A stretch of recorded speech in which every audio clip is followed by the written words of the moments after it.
Hello everyone, स्वागत है आप सभी का हमारे प्यारे इस यूट्यूब चैनल जेके कोडिंग पाठशाला पर।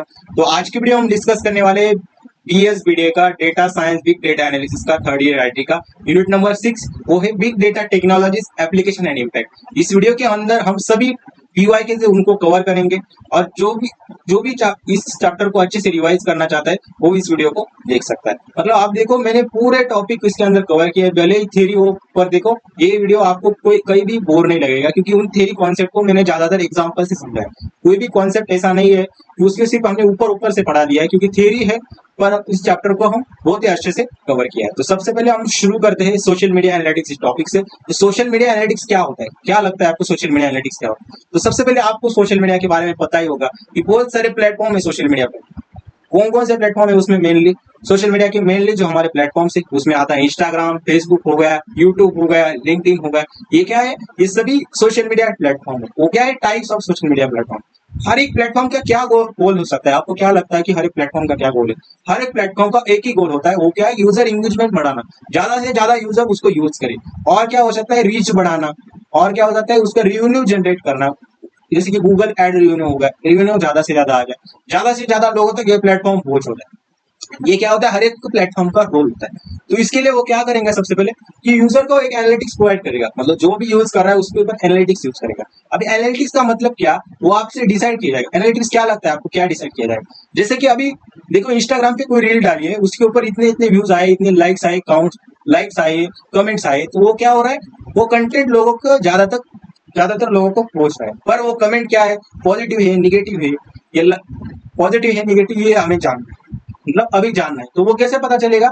एनालिटिक्स होगा, एक एनालिटिक्स होगा, आपको क्या करेगा? प्रोवाइड करेगा कि आपके लोगों का कंटेंट ये अच्छा लग रहा है कि नहीं। उसको कहाँ से समझेगा? उस लाइक काउंट से या पोस्ट के नीचे जो कमेंट किया है वहां से आपको समझेगा ये कितने लोगों ने वहां शेयर किया है। जैसे कि यूट्यूब पे क्या होता है, यूट्यूब पे कितने लाइक्स आए इस वीडियो के लिए, या कितने व्यूज आए, वहां से हमें क्या समझेगा कि हमारे कंटेंट में से ये कितने लोगों ने ये देखा है। हमें कहाँ पता चलेगा कि वहां से हमें एक एनालिटिक्स मिलेगा कि ये कंटेंट लोगों को अच्छा लग रहा है कि नहीं। वो कहाँ से मिलेगा? एक तो कमेंट, लाइक, शेयर कितने ने किया है।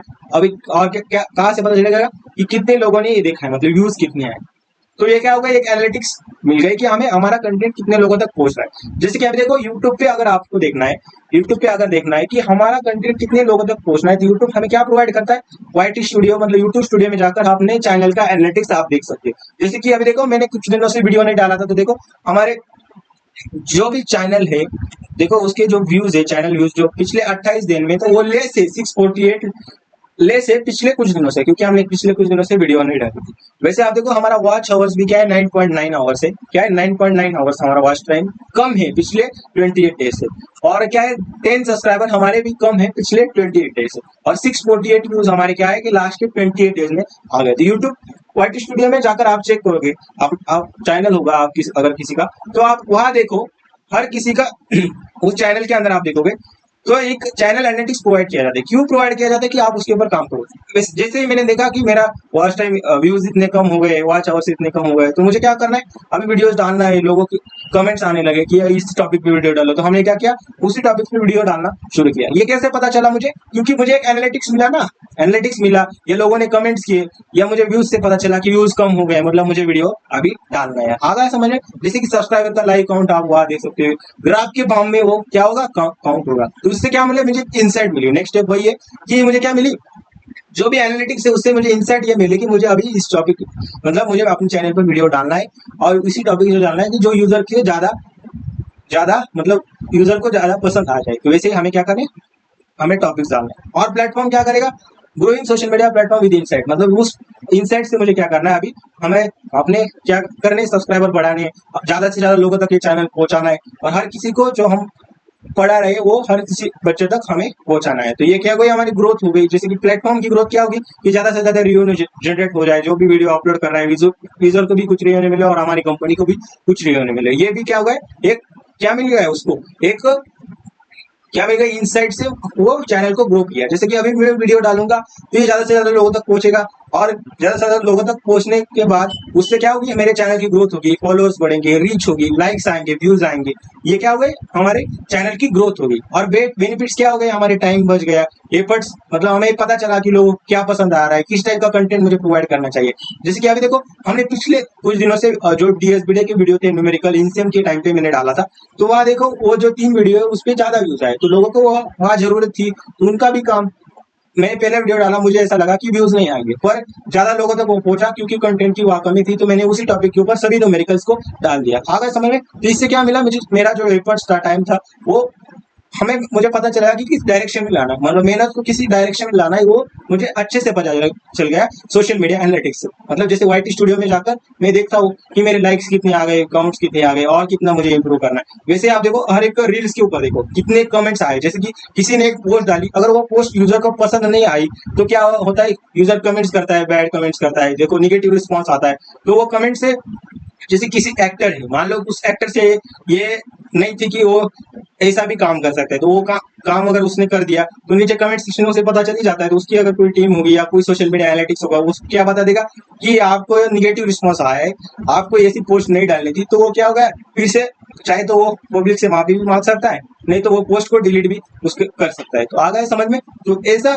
उसको एनालिटिक्स प्रोवाइड करेगा कि लोगों को ये पसंद नहीं आ रहा है। आ गया समझ में, तो वो ये किससे पता चला, उसे सोशल मीडिया एनालिटिक्स से पता चला। जैसे आप देखो, यूट्यूब के लिए क्या होता है, यूट्यूब चैनल एनालिटिक्स होता है, वैसे इसी के लिए भी हर एक टूल्स होता है, वो भी हम आगे देखेंगे। तो सबसे पहले हम देखते हैं कि वो प्रोसेस क्या था। देखो, जैसे मैंने बताया कि types of social media platform कौन कौन से टाइप होते हैं, जैसे कि इंस्टाग्राम हो गया, ट्विटर हो गया, लिंक्डइन हो गया, फेसबुक हो गया, ये क्या है, आपके इंस्टा प्लेटफॉर्म के टाइप है, ये भी मैंने बता दिया। उसके बाद देखो कि हर एक का गोल क्या होता है, कि कीप पीपल एंगेज, उसके बाद रीच मोर यूजर्स, फॉलोअर को इंक्रीज करना, और कस्टमर या बिजनेस को बढ़ाना, ही हमारा क्या होता है, हर एक प्लेटफॉर्म का गोल होता है। आ गया समझ में।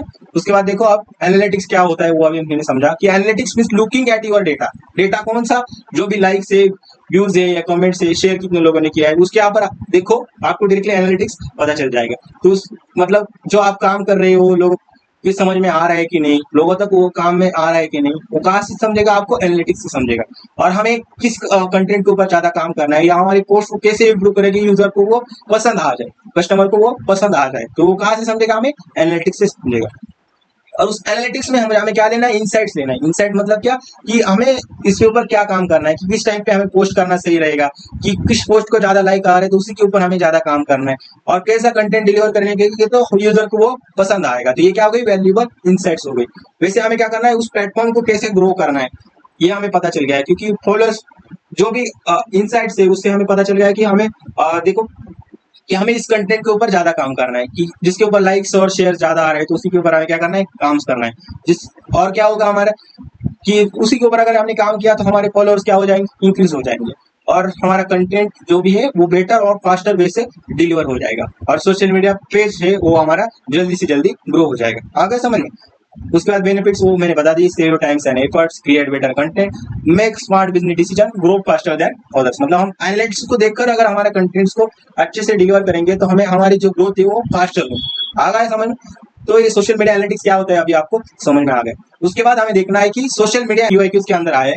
मैंने अभी समझाया कि पीवाईक्यूज को सभी हम डिस्कस करने वाले। तो पहला पीवाईक्यूज है, जो पहला टॉपिक है उसी के ऊपर पीवाई को आया कि what is social media analytics. Social media analytics basically क्या है, वो अभी हम समझते हैं। तो सोशल मीडिया एनालिटिक्स एक ऐसा है कि आप मान सकते हैं कि process of collecting, analysing, interpreting the social media data for better content and business decision. अभी मैंने पूरा समझा दिया है, आपको सिर्फ लिखना है कि सोशल मीडिया एनालिटिक्स क्या है। क्वेश्चन के अंदर दिया है what is social media analytics, और उसके बाद दिखा है कि उन्होंने प्रोसेस क्या है सोशल मीडिया एनालिटिक्स का। सोशल मीडिया एनालिटिक्स क्या है अभी बता, कि यूजर्स को कौन सा कंटेंट पे कैसे रिएक्ट कर रहे हैं, मतलब जो मैं वीडियो डिलीवर कर रहा हूँ वो लोगों तक पहुंच रहा है कि नहीं, लोगों को समझ में आ रहा है कि नहीं, मतलब जो मैं पढ़ा रहा हूँ वो लोगों तक समझ में आ रहा है, वो मुझे कैसे समझेगा, कैसे समझेगा। अगर आप लोग नीचे कमेंट करके बताओगे तो क्या मुझे समझेगा कि आपको ये कंटेंट समझ में आ रहा है, कि मतलब व्यूज कितने लोग आ रहे हैं, लाइक्स कितने लोगों ने किया है, तो उसी से मुझे क्या समझेगा कि मेरा कंटेंट ये लोगों को समझ में आ रहा है। तो वो कौन सा डेटा होता है, व्यूज, कमेंट्स, लाइक्स, शेयर, उससे मुझे समझेगा कि मेरा जो कंटेंट है वो क्या हो रहा है, लोगों तक पहुंच रहा है कि नहीं, वो क्या हो गई, वो होता है सोशल मीडिया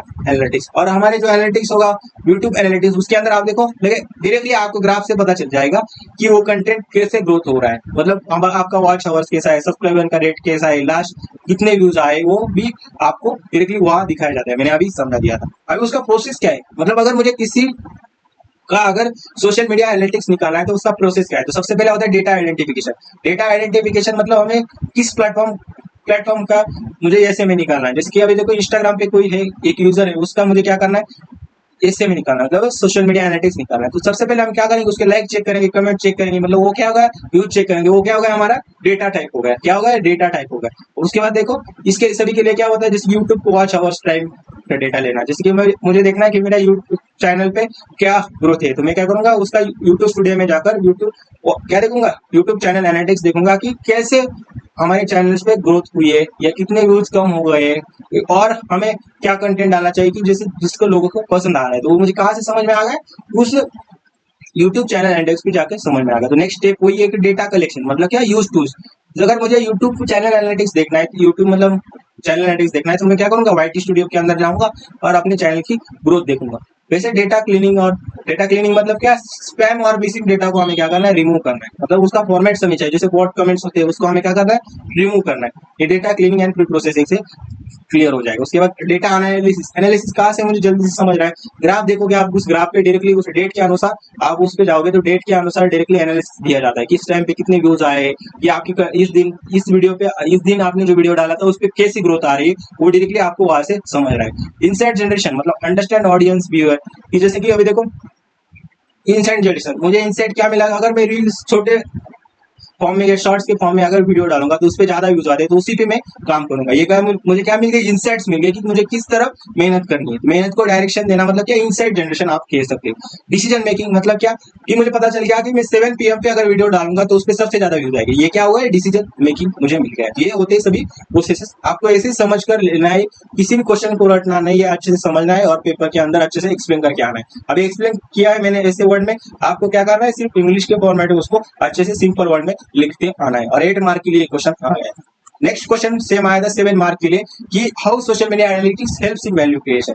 वैल्यू क्रिएशन मतलब क्या, हमें क्या मिल रहा है कि सोशल मीडिया एनालिटिक्स से, इसको हमें बताना है, एक्सप्लेन करना है एग्जांपल के साथ। और 7 मार्क्स के लिए आ रहा था। ये देखो मैंने पूरा इधर लिख दिया है कि हमें सबसे पहले क्या करना है, कि सोशल मीडिया एनालिटिक्स मतलब उससे क्या वैल्यू क्रिएशन हो रही है। सबसे पहले तो हम जो जिसके लिए हम काम कर रहे हैं, ऑडियंस के लिए, उस ऑडियंस को हम क्या करें, अंडरस्टैंड करते पा रहे हैं कि मतलब जैसे मैं अभी पढ़ा रहा हूँ, अगर जो स्टूडेंट है उनको समझ में आ रहा है कि नहीं, उनके लिए कुछ बेनिफिट्स हो रहा है कि नहीं। जैसे कि हमने प्रैक्टिकल पढ़ा है, प्रैक्टिकल पढ़ा रहा हूँ डीएसबीडी के न्यूमेरिकल डाले थे, अभी डीएसबीडी के जो 3 चैप्टर है उसके ऊपर भी वीडियो में बना रहा हूँ। क्या है, लोग स्टूडेंट को मैं जो पढ़ा रहा हूँ वो समझ में आ रहा है कि नहीं, वो किससे समझेगा, मुझे ऑडियंस अंडरस्टैंडिंग है क्या नहीं, ये उससे क्लियर होता है। मतलब सोच ऐसे में से मुझे समझेगा कि इससे मेरी वैल्यू क्रिएशन हो गई, क्योंकि आप कमेंट्स करते हो, मुझे उससे पता चल जाता है कि आपके मैं जो पढ़ा रहा हूँ उससे कोई ऑडियंस को पसंद आ रहा है, मतलब स्टूडेंट को पसंद आ रहा है कि नहीं। वैसे कंटेंट स्ट्रेटजी मतलब मैं 7 PM पे वीडियो डाल रहा हूँ तो उस पर सबसे ज्यादा व्यूज आ रहे हैं, तो मैं क्या करूंगा, उस कंटेंट उसी टाइप का बनाऊंगा। प्रोडक्ट फीडबैक मतलब देखो कई बार आप डिलीवरी एप्लीकेशन देखो, जोमेटो हो गया, स्विगी हो गया, उसके ऊपर देखो डिलीवरी टाइम को अगर आपको इंप्रूव करना है, मतलब कई बार डिलीवरी ज्यादा टाइम तक ले लेता है, तो आपको क्या करना है, वो यूजर फीडबैक से समझेगा कि यूजर ने डाला कि डिलीवरी फीडबैक को आपको इंप्रूव करना है, तो आप क्या करोगे, उसके ऊपर काम करोगे। मतलब जो भी प्लेटफॉर्म है वो क्या करेंगे, उसके ऊपर जल्द से जल्द कैसे डिलीवरी हो जाए उस पर वो काम करेंगे। एड एक्टिवेशन जैसे कि गूगल एड रिवेन्यू हो गया, वो ज्यादा से ज्यादा आ जाए। शिफ्ट बजट फॉर फेसबुक, किस एड से हमें ज्यादा रिव्यू मिल रहा है उसकी तरफ हमें क्या करना है, रिमूव करना है। ये क्या समझ रहा है, चैनल इनसाइट से मुझे समझ में आ रहा है। जैसे कि ट्रेंड्स को देखना, जैसे देखो अभी एआई एजेंट का ट्रेंड्स आ गया, इंस्टाग्राम पे देखोगे आप सभी टेक इन्फ्लुएंसर क्या कर रहे हैं, एआई एजेंट के बारे में इन्फॉर्मेशन दे रहे हैं। यूट्यूब पे भी देखोगे तो सभी क्या करेंगे, उसी के ऊपर ज्यादातर इंफॉर्मेशन निकालेंगे, क्योंकि न्यू टॉपिक है, न्यू ट्रेंड है, उसी के हिसाब से कंटेंट को भी हमें डिलीवर करना चाहिए। उसका देखो engagement and loyalty, competitive as मतलब हम हमारा कॉम्पिटिटर क्या है, क्या हमें नई लॉन्चिंग करनी चाहिए, वो भी हमें समझेगा। तो यही पॉइंट्स आपको एक्सप्लेन करना है, सिर्फ इसको आप देख लो। आ गया समझ में, तो अभी 7 मार्क का क्वेश्चन भी हो गया। तो आपको क्या करना है, अच्छे से समझ लेना है, उसके पॉइंट्स क्या है वो देखना है सिर्फ, और ज्यादा आपको एग्जांपल पे फोकस करना है। एग्जांपल से आप जल्दी समझते हो, ऐसे थियरी चैप्टर आ गया समझ में। उसके बाद आपको देखना है टेक्स्ट माइनिंग। टेक्स्ट माइनिंग क्या है, नेक्स्ट टॉपिक है हमारा टेक्स्ट माइनिंग, और टेक्स्ट माइनिंग के ऊपर आप देखोगे 8 मार्क के लिए क्वेश्चन आ गया था, और ये भी शायद 7 या 8 मार्क्स का ही क्वेश्चन था, explain text mining with example के साथ।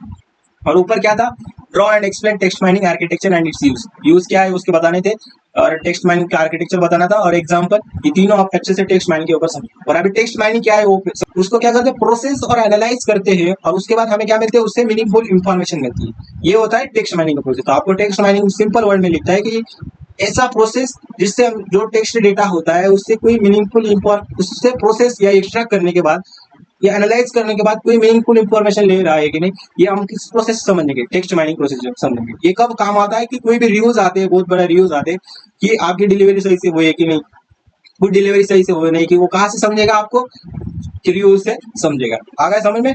तो कैसे काम करता है, उसके प्रोसेस क्या है, उसको पहले समझेंगे, और बाद में हम क्या करेंगे, बाद में हम लास्ट में देखेंगे कि उसका एग्जाम्पल क्या है, और उसका एग्जाम्पल हम सही से उसी प्रोसेस के अनुसार ही एक्सप्लेन करेंगे। सबसे पहले हम देखते हैं कि उसका आर्किटेक्चर क्या है, डिजाइन क्या है। तो आर्किटेक्चर सबसे पहले उसके अंदर होता है डेटा सोर्सेस। डेटा सोर्सेस मतलब क्या, जो भी रॉ डेटा होता है, जैसे CSV फाइल हो गए, एपीआई हो गए, डेटाबेस हो गए, वो क्या है, डेटा सोर्सेस है, जिससे हमें क्या करना है, उसमें जो टेक्स्ट डेटा होगा, जो भी टेक्स्ट डेटा होगा उसे एक्सट्रैक्ट करना है, और उसके ऊपर हमें प्रोसेस करनी है। तो सबसे पहले प्रोसेस क्या होगी, प्राइमरीली या प्रीलिमिनरी फॉर्मेटिंग होती है। उसके अंदर हम देखेंगे अभी क्या होता है, cleaning, lower case, punctuation mark को कैसे हटाते, रिमूव कैसे करते, वो भी हम इसके अंदर समझेंगे। उसके बाद टोकनाइजेशन। टोकनाइजेशन मतलब क्या, जो भी सेंटेंस है उसको क्या करना है, एक एक वर्ड के अंदर हमें क्या करना है, टोकनाइज करना है, या आप सकते तोड़ना है उसको। आ गया समझ में?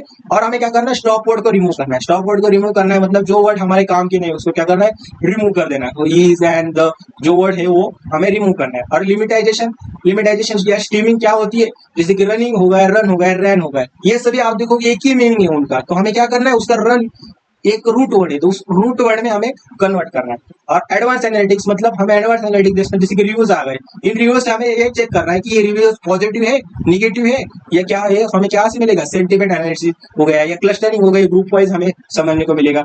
और ये जो भी डेटा आया है उसे मुझे क्या करना है, विजुअलाइज फॉर्म में देखना है। तो मैं क्या करूंगा, ग्राफ्स के फॉर्म में, चार्ट्स के फॉर्म में उसको समझूंगा। ये सभी क्या है, उसका आर्किटेक्चर या प्रोसेस है। तो अभी मैं एक एक करके आपको समझाता हूँ कि क्या है इसकी डेटा सोर्सेस। मतलब क्या है कि अलग अलग सोर्सेस से, जैसे CSV फाइल्स हो गई, डेटाबेस हो गई, एपीआई हो गई, उनको क्या करना है, जो भी रॉ डेटा है उसको क्या करना है हमें, मतलब डायरेक्टली यूज करने लायक नहीं, यूज करने लायक नहीं, तो ये क्या हो गए, डेटा सोर्सेस हो गए। तो हम सबसे पहले क्या करेंगे, प्रीलिमिनरी फॉर्मेटिंग करेंगे। तो प्रीलिमिनरी फॉर्मेटिंग मतलब क्या, सभी को लोअर केस में कन्वर्ट करना है, पंक्चुएशन मार्क वो जो भी होगी उसे हटा देना है, एक्स्ट्रा व्हाइट स्पेसेस है वर्ड के बीच में उसको भी हटा देना है, और इनकोडिंग को फिक्स करना है। मतलब सभी की इनकोडिंग क्या होनी चाहिए, UTF-8 उसकी इनकोडिंग होनी चाहिए। एग्जांपल के लिए मैंने बताया UTF-8 उसकी इनकोडिंग होनी चाहिए। और टोकनाइजेशन मैंने अभी बता दिया कि उस सेंटेंस को क्या करना है, हर एक वर्ड में उसको डिवाइड करना है। अभी तो हर एक वर्ड में डिवाइड कर लिया, अभी मुझे क्या करना है, नेक्स्ट में उसमें से जो स्टॉप वर्ड है उसको रिमूव करना है। स्टॉप वर्ड को रिमूव करना मतलब क्या, इज, द, इन ऐसे जो वर्ड है जो हमारे यूजफुल नहीं है,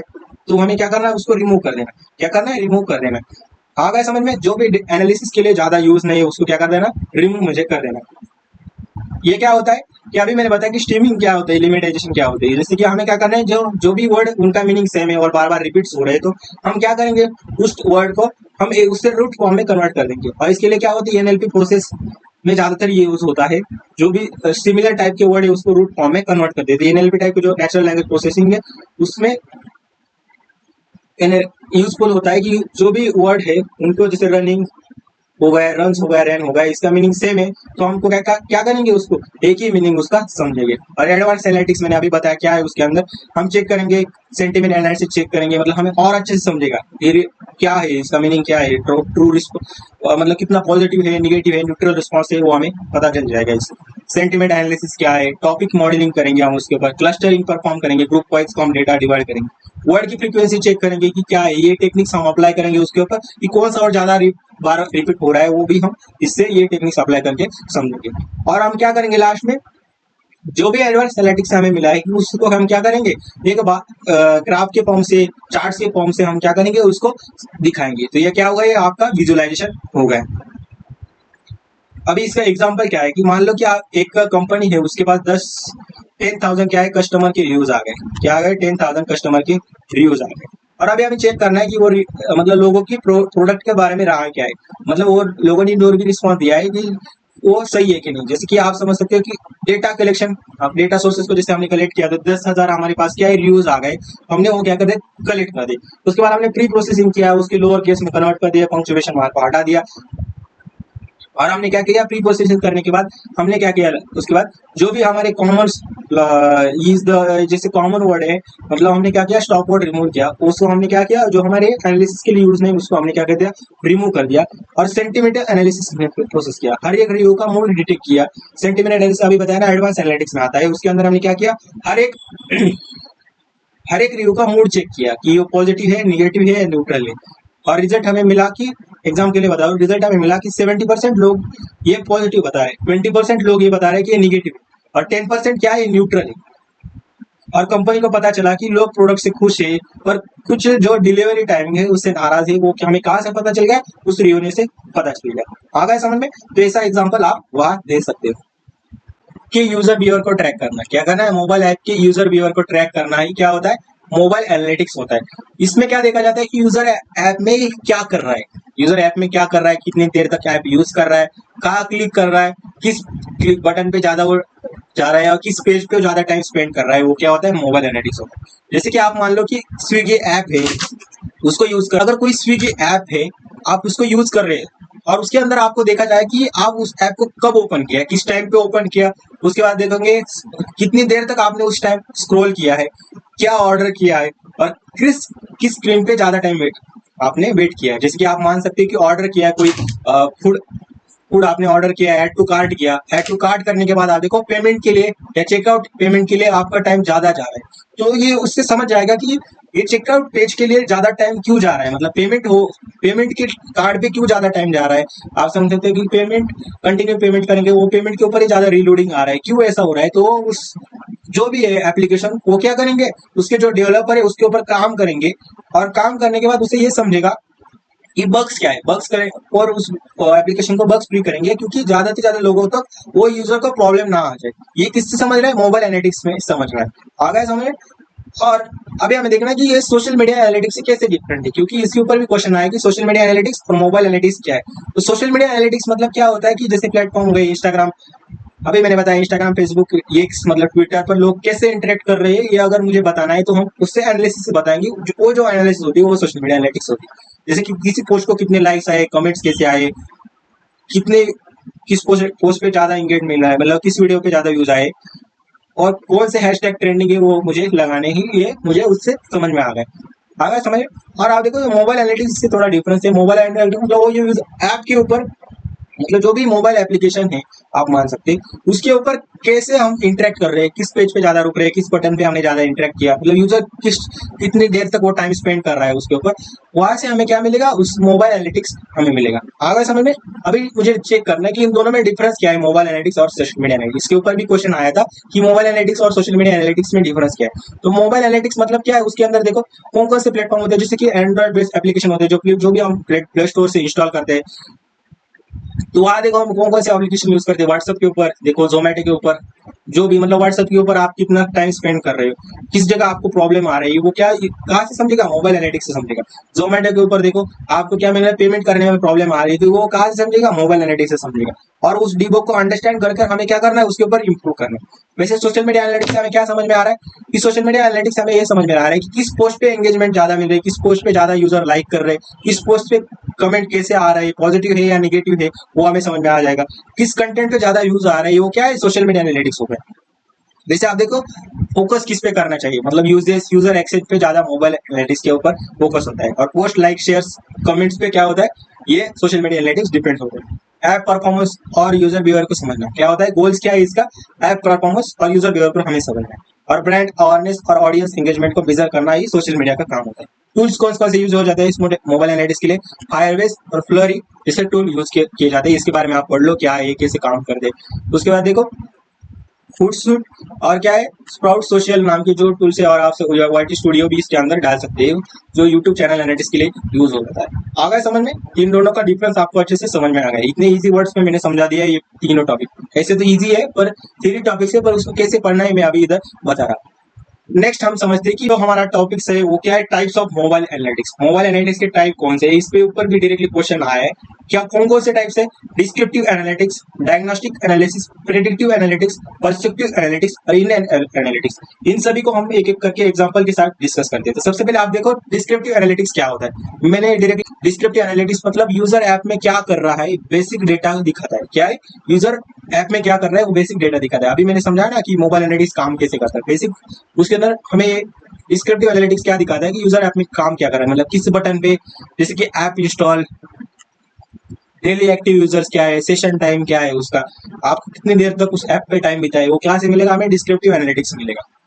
जिसकी मान लो एग्जांपल के अंदर आप समझ सकते हो कि 10,000 यूजर ने ऐप इंस्टॉल किया है और एवरेज सेशन टाइम कितना है? 5 मिनट्स उसका एवरेज सेशन टाइम है। ये क्या मुझे इससे डिस्क्रिप्टिव एनालिटिक्स क्या में पता चला कि यूजर एंगेजमेंट को समझने में ये मदद करते हैं। तो ऐसे आपको समझ लेना है डिस्क्रिप्टिव एनालिटिक्स क्या है और उसी को आपको क्या करना है अच्छे से पेपर के अंदर एक्सप्लेन करना है। वैसे आप नेक्स्ट देखोगे तो डायग्नोस्टिक एनालिटिक्स, डायग्नोस्टिक एनालिटिक्स हमें बताता है कि प्रॉब्लम कहाँ हो रही है, कि कहाँ प्रॉब्लम आ रही है, तो उसी प्रॉब्लम को हमें रिजॉल्व कैसे करना है। क्या बताता है? प्रॉब्लम कहाँ हो रही है और क्यों हो रही है, डायग्नोस्टिक एनालिसिस के अंदर बताता है। तो यूज क्या है उसका? ड्रॉप, क्रैशेस और एरर को एनालाइज करना ही उसका यूज होता है। तो 70 पर यूजर चेकआउट स्क्रीन पे ऐप छोड़ दे रहे हैं, ये क्यों हो रहा है? तो इसमें हमें क्या मिलेगा? यूएक्स इश्यूज आइडेंटिफाई करेंगे, जो डेवलपर होंगे क्या करेंगे? उस आइडेंटिफाई करेंगे और उस इश्यूज को जल्दी सॉल्व करेंगे। ये हमें कहाँ से पता चला? डायग्नोस्टिक एनालिटिक्स से पता चला। और नेक्स्ट है प्रेडिक्टिव एनालिटिक्स। प्रेडिक्टिव एनालिटिक्स मतलब क्या कि जैसे कि यूजर फ्यूचर में क्या करेगा उसका गेज, यूजर फ्यूचर में क्या करेगा उसका गेज करके आपको वैसे ही नोटिफिकेशन भेज दी जाएगी। जैसे कि आप समझ सकते हो कि चुन प्रेडिक्ट करना या परचेस करना चाहते हैं कितना है, कैलकुलेट कर सकते हो। जैसे कि आपने देखो कई बार आप देखोगे ये कि आप अमेजोन के ऊपर आप देखो कि कोई अगर आपने मान लो कि शूज के लिए सर्च किया तो सेम एड्स आपको सभी जगह आपको शूज की एड ज्यादा दिखती है। जैसे इंस्टाग्राम के ऊपर आपको वही एड दिखने शुरू हो जाएगा। तो ये प्रेडिक्टिव एनालिसिस करके आपको वो एड भेजी जाती है। क्या किया जाता है? इसे प्रेडिक्टिव एनालिसिस की जाती है। मतलब यूजर फ्यूचर में क्या प्रेडिक्ट करेगा वो डायरेक्टली क्या है ऐप बताता है कि यूजर 3 दिन से एक्टिव नहीं है, पर 80 चांस है कि वो ऐप अनइंस्टॉल करेगा। मतलब 3 दिन से एक्टिव नहीं है तो वो क्या कर सकता है कि यूजर देखेगा कि हमें इस ऐप को यूज ही करने हैं, तो क्या करेगा? उसे अनइंस्टॉल कर देगा। तो ये क्या मिला उस एप्लीकेशन वाले को? क्या मिला? एक प्रेडिक्टिव एनालिटिक्स मिल गया। आगे समझ में? उसके बाद है हमारा परसेप्टिव एनालिसिस। मतलब नेक्स्ट स्टेप क्या होना चाहिए? सॉल्यूशन सजेस्ट करता है। नेक्स्ट स्टेप क्या होना चाहिए? वो क्या करता है? सॉल्यूशन सजेस्ट करता है। मतलब पर्सनलाइज रिकमेंडेशन देगा। टाइम ऑफ नोटिफिकेशन, हमें नोटिफिकेशन बार बार सेंड करता रहेगा। ये कहाँ से मिलेगा आपको? परसेप्टिव एनालिटिक्स मिलेगा। इवनिंग 6 PM पे पुश नोटिफिकेशन भेजो तभी ओपन रेट हाई होता है। Helps in decision making and improve result के लिए। मतलब करंट नेक्स्ट एक्शन क्या होगा उसके लिए क्या होता है? परसेप्टिव एनालिटिक्स का यूज होता है। आ गया समझ में? तो ये आप सिर्फ एनालिटिक्स क्या होता है उसके बारे में समझो और उसके टाइप एग्जांपल से आप याद रख सकते हो। उसके बाद आप क्या लास्ट वाला था इन एनाबिलिटी, मतलब ऐप के अंदर यूजर क्या कर रहा है, यूजर वेयर को ट्रैक करना ही हम क्या होता है? इन ऐप एनालिटिक्स का काम होता है। मतलब ये एनालिटिक्स बताता है कि यूजर कैसे इंटरेक्ट कर रहा है, ऐप के फीचर को कैसे कैसे, जैसे कि बटन हो गया, किस बटन पे ज्यादा, किस पेज पे प्रॉब्लम आ रही है, फॉर्म कैसे हो रहा है, किस बटन पे वो ज्यादा टाइम स्पेंड कर रहा है, वो आपको समझ में आएगा। मान लो कि आपके पास एक शॉप एंड एप्लीकेशन जो मैंने बताया था ऐड टू कार्ट करेंगे, तो चेकआउट करते समय ज्यादा टाइम जा रहा है, तो क्यों जा रहा है उसको फिक्स करना, डेवलपर के ऊपर काम करना, ये आपको कौन बताएगा? इन एनालिटिक्स बताएगा। ये मतलब आप समझ सकते हो कि डायग्नोस्टिक एनालिटिक्स का सिमिलर भी आ गया समझ में। तो हमने टाइप्स ऑफ मोबाइल एनालिटिक्स को भी समझ लिया, उसके एग्जांपल भी देख ले और अच्छे से हमने कॉन्सेप्चुअल उसको देख लिया कि एग्जांपल के साथ उसको समझ लिया। मतलब आपने इस वीडियो को अच्छे से देख लिया तो आपको फिर से कोई बुक पढ़ने की जरूरत नहीं है। ये नोट्स आप पढ़ के चले जाओ और एग्जाम के अंदर लिख के आ जाओ इंग्लिश भाषा में। मैं समझने के लिए सिर्फ लिखता हूँ इंग्लिश के अंदर, पर आपको एग्जाम के अंदर इंग्लिश के फॉर्म में उसको ही लिखना है। आ गया समझ में? अभी नेक्स्ट जो टॉपिक है हमारा डेटा एनालिटिक्स लाइफ साइकिल। तो डेटा एनालिटिक्स लाइफ साइकिल क्या होता है उसको हम सबसे पहले समझेंगे कि डेटा एनालिटिक्स का लाइफ साइकिल कैसे, कितने प्रोसेस है उसके अंदर। तो सबसे पहले हमारा प्रोसेस होता है डिस्कवरी, उसके बाद होता है हमारा data collection, data preparation, data analysis, data को मॉडल करना, इंटरप्रिटेशन, विजुअलाइजेशन, डिप्लॉयमेंट, फीडबैक। ये क्या है? ये आपका data analytic life cycle, data analytic life cycle है। पर एक्चुअल में वो काम कैसे करता है? मतलब डिस्कवरी करना मतलब क्या? मैंने इधर लिख लिया है डायरेक्टली समस्या को समझना कि हमें क्या करना है, कि किसके ऊपर काम करना है। जैसे कि सबसे पहले हम बिजनेस का प्रॉब्लम को समझने के लिए क्या करेंगे? डिस्कवरी करेंगे। क्या है पहला टेस्ट? कि प्रॉब्लम को डिस्कवर कर कि हमें क्या करना है, किस प्रॉब्लम के ऊपर काम करना है। वो कहाँ से समझेगा? आपको डिस्कवरी, जो हमारा पहला डेटा एनालिटिक्स लाइफ साइकिल का पहला स्टेप है, वो वहां से समझेगा। मान लो कि एक ऑनलाइन स्टोर देख रहा है कि यूजर की सेल्स कम हो रही है, यूजर की सेल्स कम हो रही है, क्यों कम हो रही है? हो गया प्रॉब्लम। क्या होगा, प्रॉब्लम होगा। अभी नेक्स्ट स्टेप के अंदर हमें क्या करना है, डेटा कलेक्शन, मतलब इस डेटा इकट्ठा करना है, डेटा कलेक्शन करना है। कि प्रॉब्लम सॉल्व करने के लिए हमें क्या करना है, उस डेटा को इकट्ठा करना है या डेटा को कलेक्ट करना है। जैसे कि सेल्स डेटा हो गए, कस्टमर्स के रिव्यूज हो गए, वेबसाइट ट्रैफिक हो गई, इनको सभी को क्या करना है, हमें कलेक्ट कर लेना। डेटा को प्रिपरेशन करना, मतलब डेटा को साफ और रेडी करना। क्या करना है, डेटा को साफ और रेडी करना, मतलब डेटा को क्लीन करते हैं, जैसे गलतियां निकालते हैं, मिसिंग वैल्यूज फिल करते हैं, डुप्लीकेट्स ऑर्डर। आपने डेटा क्लीनिंग अगर पढ़ा होगा प्रैक्टिकल्स के अंदर, ये डेटा प्रिपरेशन मतलब क्या होता है, डेटा को क्लीन करना है बेसिकली, डुप्लीकेट्स को हटाना है, नल वैल्यू को हटाना है, मिसिंग वैल्यूज को हटाना है, वो सभी हम क्या करेंगे, डेटा प्रिपरेशन के अंदर करेंगे। उसके बाद डेटा एनालिसिस, मतलब डेटा को एनालिसिस करना है, डेटा को एनालिसिस करना है। डेटा को स्टडी करते हैं, पैटर्न्स और ट्रेंड्स देखते हैं, और पता चलता है कि लोग मोस्टली वीकेंड पर शॉपिंग करते हैं, तो वीकेंड पर ज्यादा लोग शॉपिंग करते हैं। वो हमें कहाँ से मिला, वो डेटा एनालिसिस को मिला है। मतलब हमने प्रॉब्लम को देखा कि सेल्स क्यों कम हो रही है, क्योंकि लोग सभी क्या हो रहे हैं, लोग सभी क्या करें, वीकेंड पे मोस्टली शॉपिंग करते हैं। तो अभी हमें क्या करना है कि एल्गोरिदम डेटा मॉडल, मतलब ऐसा प्रेडिक्ट करना है कि किसके ऊपर हम इस प्रॉब्लम को सॉल्व करें। एल्गोरिदम ये मॉडल यूज करते हैं कि फ्यूचर प्रेडिक्शन बनाते हैं। क्या करते हैं, डेटा मॉडलिंग क्या करता है कि हम फ्यूचर प्रेडिक्शन करते हैं, कि मॉडल बताता है कि अगर डिस्काउंट दिया जाए तो सेल्स बढ़ेगी। मतलब अभी पहले क्या थी कि सेल्स क्यों कम हो रही थी, वो हमने एनालाइज कर लिया कि लोग ज्यादातर वीकेंड पे सेल करते हैं, क्योंकि वीकेंड पे ऑफर हो सकती है। अगर हमने हर दिन कोई ऑफर दे दी तो हमारा सेल्स क्या हो सकता है, इंक्रीज हो सकता है। तो ये क्या से पहले चला, एक प्रेडिक्टिव मॉडल से हमने पता चला, या मॉडल्स से हमें पता चला उस एनालिसिस करने के बाद कि सेल्स अब लगभग कम क्यों हो रही। अगर हमने उस सेल्स को बढ़ाने के लिए अगर डिस्काउंट दे दिया सभी के ऊपर, तो हो सकता है कि आपकी क्या हो जाए, आपकी सेल्स बढ़ जाए। तो ये क्या हो गई, एक प्रेडिक्टिव प्रेडिक्टिव एल्गोरिदम कह सकते हैं, एनालिसिस भी हमने बता दी। उसके बाद interpretation and visualisation, inside graph, chart या रिपोर्ट के फॉर्म में दिखाते हैं। एक डैशबोर्ड बनाया जैसे कि टॉप सेलिंग और रीजन लो सेल्स दिखाते हैं, मतलब टॉप विजुलाइज किया गया कि इस वीक में आपकी ज्यादा सेलिंग हो गई, क्योंकि उस वीक में आपने ज्यादा ये रखा था, डिस्काउंट रखा था, इसके लिए वो क्या हो गई, ज्यादा सेल हो गई। और अगर कम हो गई तो उसकी रीजन भी वो आपको विजुलाइज कर देगा, डैशबोर्ड के फॉर्म में आपको विजुलाइज कर देगा। और डिप्लॉयमेंट सोल्यूशन को अप्लाई, मतलब सोल्यूशन को अप्लाई करना ही क्या होता है, डिप्लॉयमेंट प्रोसेस होती है। जैसे कि मार्केटिंग टीम नए ऑफर्स लॉन्च करती है बेस्ड ऑन एनालिसिस। जो भी सोल्यूशन है, अगर सेल्स कम हो रही है तो उसके ऊपर हमें सोल्यूशन मिल गया कि हमें डिस्काउंट देना है, तो मार्केटिंग टीम क्या करेगी, उसके ऊपर अपना एनालिसिस करेगी कि हमें प्रॉफिट कितना होगा और हम क्या कितना इसके ऊपर डिस्काउंट दे सकते हैं इस प्रोडक्ट के ऊपर। वो मार्केटिंग टीम एनालिसिस करेगी और उसको क्या करेंगे, अप्लाई कर देगी। और लोगों को फीडबैक मिलेगा, उससे चेक करते हैं कि सोल्यूशन का रिजल्ट कैसा है। मतलब हमने अगर ऑफर या डिस्काउंट दे दिए तो वो प्रोडक्ट कैसे चल रहा है, लोग खरीद रहे हैं क्या नहीं, वो क्या मुझे फीडबैक या रिव्यू मिलता है। तो ये क्या मिला, न्यू सेल्स डेटा मॉनिटर किया गया और सेल्स वाकई बड़ा हो गया, मतलब सेल्स आपकी सच में बड़ी हो गई अगर आपने वो डिस्काउंट दिया। ये होता है डेटा एनालिटिक्स का लाइफ साइकिल। आ गया समझ में। तो आपको ये डेटा एनालिटिक्स का लाइफ साइकिल इतनी आसान भाषा में और एग्जाम्पल के साथ मैंने समझा दिया, तो ये आपको अच्छे से याद रखना है, सिर्फ स्टेप को याद रखना है, और बाकी का जो भी एनालिटिक्स कैसे काम करता है वो मैंने अभी एग्जाम्पल के फॉर्म में समझा दिया। आ गया समझ में। नेक्स्ट जो है, बिग डेटा ऑर्गेनाइजेशन पर इम्पैक्ट क्या है, इसके ऊपर भी क्वेश्चन आया था। डायरेक्टली क्वेश्चन आता है कि बिग डेटा का ऑर्गेनाइजेशन पर क्या इम्पैक्ट होता है। बिग डेटा मतलब क्या होता है, बहुत बड़ा और कॉम्प्लेक्स डेटा होता है। आपने ये पहले दूसरे चैप्टर में ही पढ़ा होगा, जो ट्रेडिशनल टूल से हैंडल नहीं हो सकता, पता है हमें। आज के टाइम में ऑर्गेनाइजेशन के पास ह्यूज अमाउंट डेटा होता है। क्या होता है, ह्यूज अमाउंट डेटा होता है, कस्टमर का डेटा, प्रोडक्ट का डेटा, वेबसाइट का ट्रैफिक, ये ज्यादा बढ़ जाता है अगर कस्टमर बढ़ गए, तो ये क्या होगा, बिग डेटा होगा। तो इसका इफेक्ट क्या होता है, मतलब ऑर्गेनाइजेशन पे इम्पैक्ट कैसे होता है इसका। तो ऑर्गेनाइजेशन पे इम्पैक्ट क्या होता है कि बेटर डिसीजन मेकिंग, मतलब बेहतर फैसला लेने के लिए ये बिग डेटा का यूज होता है। जैसे कि बिग डेटा से रियल टाइम इंसाइट मिलते हैं, जो ऑर्गेनाइजेशन को क्या करे, स्मार्ट डिसीजन लेने में हेल्प करती है। क्या करते हैं, स्मार्ट डिसीजन लेने के लिए ये जो बिग डेटा का यूज आता है। जैसे कि अमेजोन पे कस्टमर पे 5 से देख कर उनको सभी प्रोजेक्ट सर्च करते हैं। जैसे कि मैंने अभी अमेजोन पे सर्च किया शूज के लिए, तो मुझे जब मैं अगली बार सर्च करने जाऊंगा तो मुझे सबसे पहले सर्च क्या नोटिफिकेशन भी आ जाता है कि इतना इतना ऑफर आ गया है, ये आप इस पे एनालाइज करो। तो ये हमें बेटर डिसीजन मेकिंग के लिए ज्यादातर यूज होता है। और अगर ऑर्गेनाइजेशन का हो जाता है उसके ऊपर प्रॉफिट हो जाता है और सेल्स उनकी बढ़ जाती है। कस्टमर एक्सपीरियंस इंप्रूव होती है, जैसे कंपनी कस्टमर का बिहेवियर समझ के लेके पर्सनलाइज सर्विसेज बनाती है, पर्सनलाइज सर्विसेज बनाती है। जैसे कि नेटफ्लिक्स यूजर की वॉच हिस्ट्री के बेसिस पर उनको क्या दिया जाता है, उनकी मैचिंग शोज सजेस्ट की जाती है। आगे समझ में, ये कस्टमर एक्सपीरियंस को इंप्रूव करता है। कॉस्ट रिडक्शन मतलब क्या, खर्च कम होता है। जैसे कि बिग डेटा टूल से बेस्ट और इनएफिशिएंट प्रोसेस को आइडेंटिफाई किया जा सके, और मैन्युफैक्चरिंग कंपनीज को फॉल्टी मशीन, अभी मैंने बताया ना कि आपका अगर मतलब जैसे कि जो भी फॉल्ट मशीन है उसको पता चल जाएगी कि किस पेज के ऊपर ज्यादा टाइम जा रहा है लोगों का। अभी एनालिटिक्स से पता चल रहा ना हमें कि बिग डेटा से हमें वो पता चल गया कि मैन्युफैक्चरिंग कंपनी फॉल्टी मशीन को डेटा को एनालाइज कर रहे हैं और उनको जल्दी रिपेयर कर लेती है। मतलब क्या फॉल्ट है उसको रिपेयर जल्दी हम कर सकते हैं, तो उससे क्या होगा, कॉस्ट रिडक्शन करना। अगर बड़ा प्रॉब्लम हो जाता तो उसको ज्यादा लगेगा, तो उससे क्या हो जाएगा, हमारे बिग डेटा टूल से हम उसको क्या करेंगे, इनएफिशिएंट प्रोसेस को आइडेंटिफाई कर सकते हैं।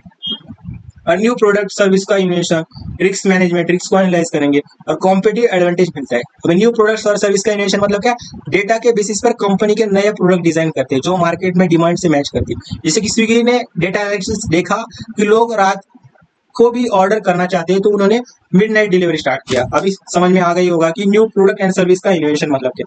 जैसे कि स्विगी को पता चल गया कि मिडनाइट के टाइम पर भी लोग ज्यादा डिलीवर करते हैं, तो उस टाइम पर क्या किया उन्होंने, मिडनाइट डिलीवरी सर्विस को भी स्टार्ट कर दिया। रिस्क मैनेजमेंट मतलब क्या, रिस्क एनालिसिस हो जाए। जैसे कि बैंक्स बिग डेटा का यूज करके सस्पिशियस ट्रांजेक्शन पे अलर्ट देते हैं, जैसे कि कंपनी फ्रॉड डिटेक्ट कर सकती है कि, और फ्यूचर को रिस्क को अंदाजा लगा सकती है, इसके ऊपर ज्यादा ट्रांजेक्शन हो रहे हैं, मतलब इसके अंदर कुछ तो गड़बड़ है। ये हमें क्या मिलेगा, रिस्क मैनेजमेंट समझेगा। और उस बिग डेटा एनालिटिक्स के जो टूल्स है उसका यूज करके बैंक ये एनालाइज कर सकते हैं कि कौन के अकाउंट के ऊपर ज्यादा ट्रांजेक्शन हो रही है, मतलब पहले कुछ ट्रांजेक्शन नहीं थी, अचानक से इतने ट्रांजेक्शन कैसे हो रही, वो हमें एनालिसिस से समझ में आ जाएगा। मतलब कोई फ्रॉड तो नहीं हुआ है, ये भी उससे समझ में आ जाएगा। कॉम्पिटिटिव एडवांटेज मिलता है, जो कंपनी डेटा को सही यूज करती है वो मार्केट में आगे निकल जाती है। मतलब जोमेटो ने अगर यूजर डेटा अपनी डिलीवरी टाइमिंग ऑप्टिमाइज किया तो सभी ऊपर, मतलब डिलीवरी टाइम जिसका कम होगा, मतलब जो जल्दी आपको डिलीवरी दे देगा, फूड डिलीवरी दे देगा, उसको उस ऐप को ज्यादा आप यूज करेंगे। तो हमें क्या मिला कि आप जोमेटो के ऊपर ज्यादा पब्लिक शिफ्ट हो रही है, ना कि स्विगी के ऊपर। तो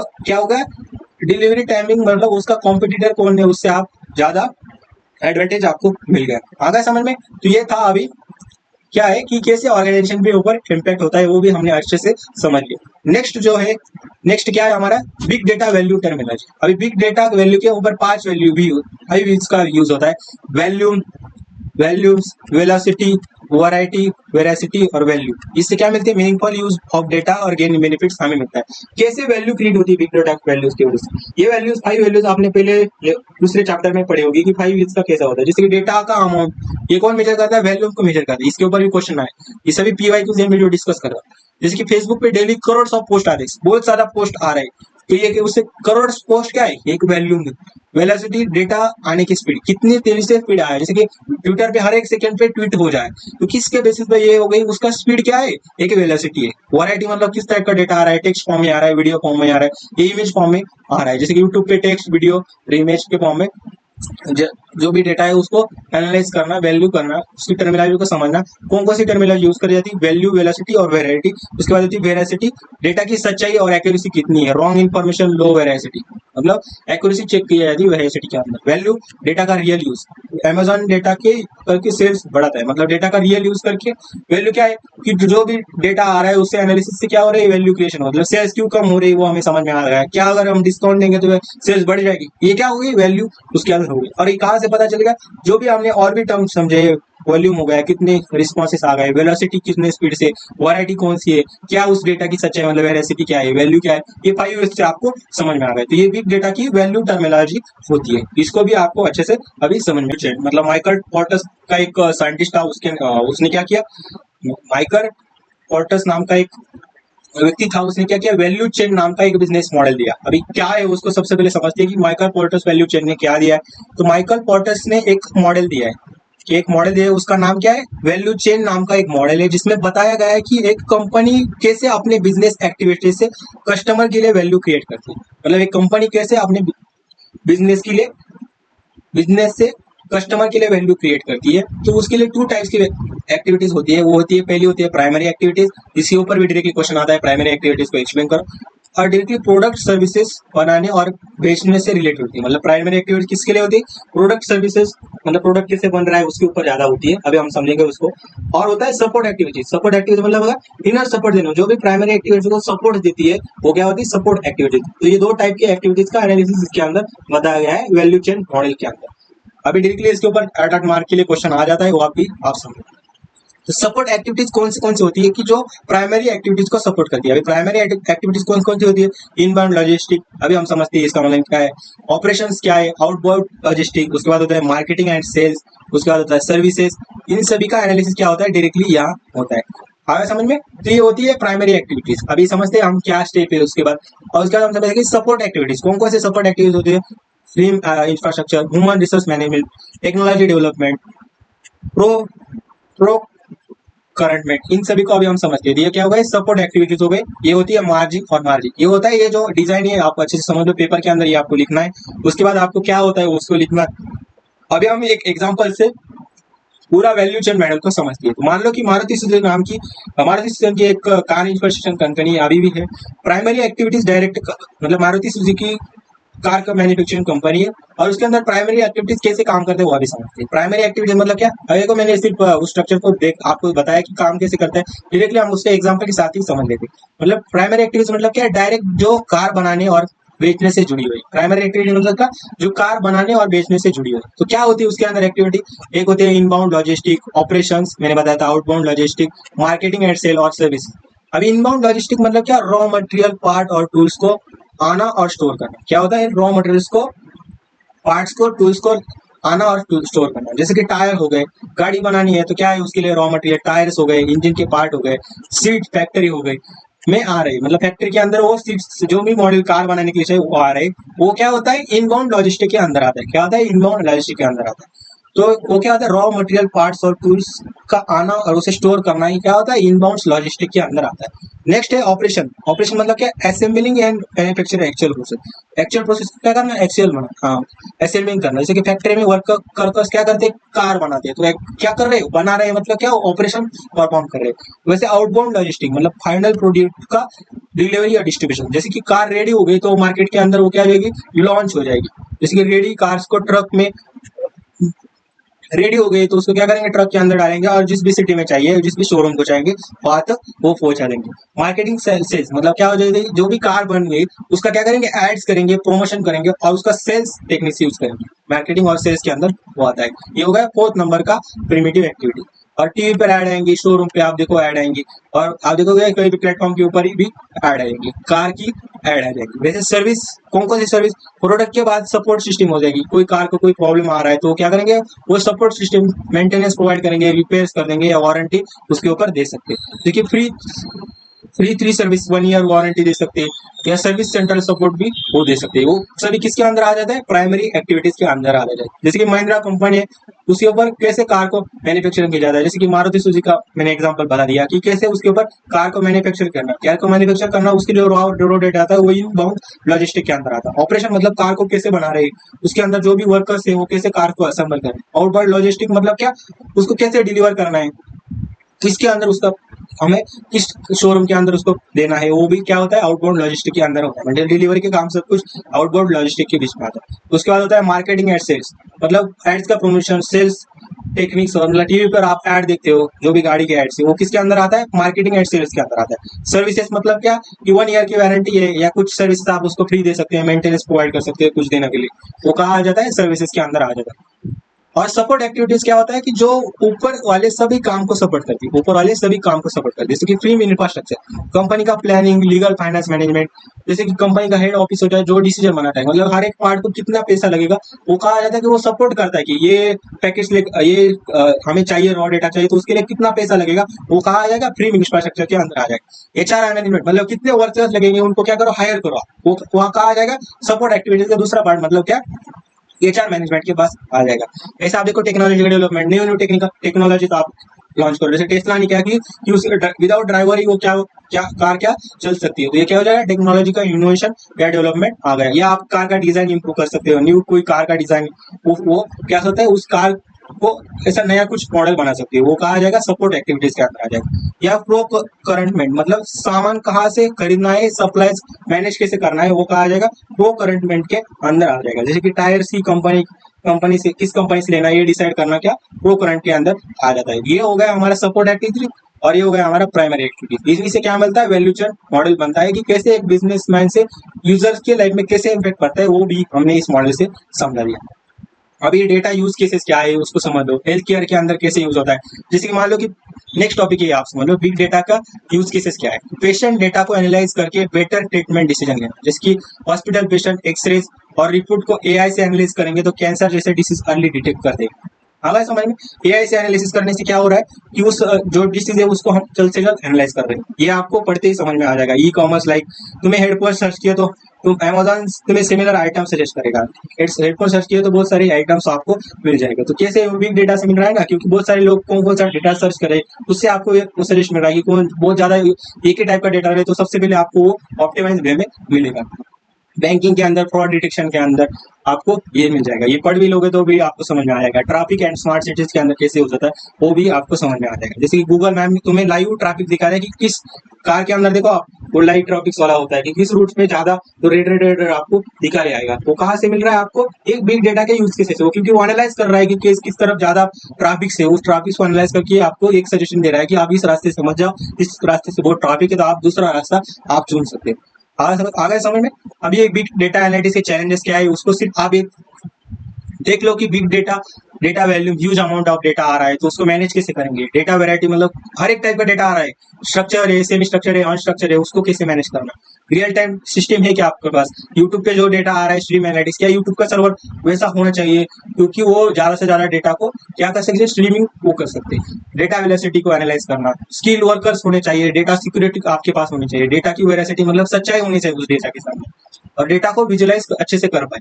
तो ये क्या हो गई, बिग डेटा के चैलेंजेस हो गए। आप अच्छे से इसको पढ़ लो क्या है बिग डेटा के चैलेंजेस। अभी ये आप एक बार पढ़ भी लोगे तो भी आपको ये चैलेंजेस समझ में आ जाएंगे। ये भी चैलेंजेस है। और बिग डेटा एनालिटिक्स के रिसर्च केस क्या होता है, मतलब बिग डेटा एनालिसिस रिसर्च में कैसे advance tool study large complex data set को discover pattern trends and useful insight that help scientific and academic programme. Big data analytics का कैसे रिसर्च के अंदर यूज हो जाता है। जैसे कि कैंसर जैसे दवाई पर हम क्या कर रहे हैं कि एआई की मदद से क्या कर रहे हैं, उससे हम उसके ऊपर सॉल्यूशन निकाल रहे हैं। वैसे आप देखो मेडिकल रिसर्च में, इन्वायरमेंटल रिसर्च में और social media social science research में या साइंटिफिक रिसर्च में आप कैसे इसका इम्पैक्ट कर सकते हैं, ये आप डायरेक्टली यहाँ से पढ़कर भी आपको समझ में आ जाएगा। ये दोनों टॉपिक मैं लास्ट में ज्यादा एक्सप्लेन नहीं कर रहा हूँ क्योंकि वीडियो की लेंथ बहुत ज्यादा हो जाएगी, पर आप भी इसको पढ़ लोगे, स्क्रीनशॉट लेकर इसको दोनों को पढ़ लो, आपको डायरेक्टली यहाँ समझ में आ जाएगी। तो ये भी मैंने डाल के रखा है कि कैसे एनालिटिक्स और रिसर्च के अंदर हेल्प होगी। तो आज के लिए इतना ही। आप इस टॉपिक को जरूर, मुझे लगता है कि मैंने थ्योरी टॉपिक्स था पर अच्छे से समझा दिया। अगर वो आपको समझ में आ गया होगा तो नीचे कमेंट सेक्शन में बताओ कैसा लगा आपको ये वीडियो। और चैप्टर की अगर वीडियो चाहिए और किस न्यूमेरिकल टॉपिक का अगर वीडियो चाहिए तो नीचे कमेंट सेक्शन में जरूर बताओ। तो आज के लिए इतना ही, बाकी काम नेक्स्ट लेक्चर में देखेंगे। तब तक के लिए ओके बाय, पढ़ाई करते रहे, ऑल द वेरी बेस्ट।